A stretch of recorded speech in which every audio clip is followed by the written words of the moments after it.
खरं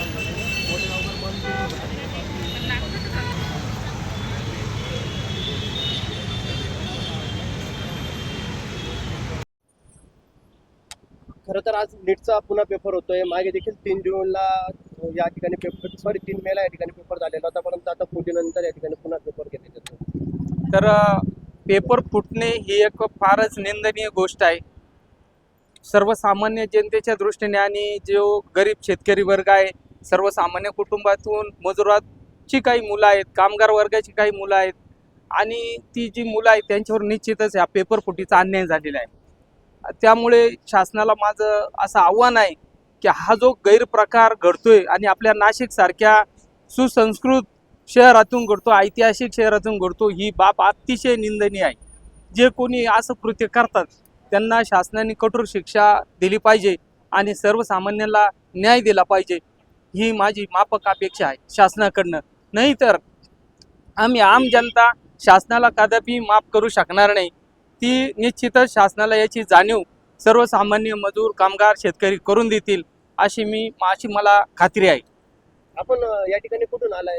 मी या ठिकाणी शिर्डीवरून आलेलो आहे आणि अगदी ग्रामीण भागातून, म्हणजे लवकर पहाटे उठून गाडी शिर्डीच्या बस स्टँडला येणं आणि तिथून इथपर्यंत येणं एक कसरतच आहे ग्रामीण भागातील लोकांसाठी.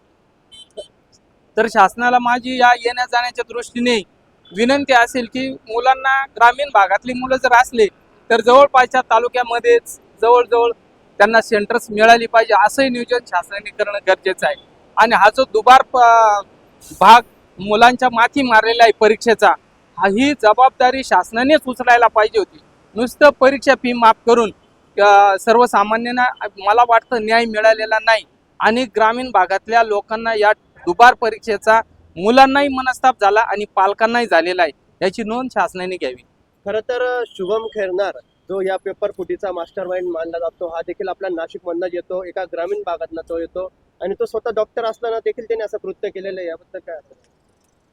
सुसंस्कृत आणि शिकलेले लोक थोड्याशा पैशाला आणि इतरांच्या प्रलोभनाला बळी पडतात, ही बाब अतिशय निंदनीय आहे. अशा सुसंस्कृत लोकांना आणि मला असं वाटतं जो डॉक्टर आहे तो म्हणावा इतका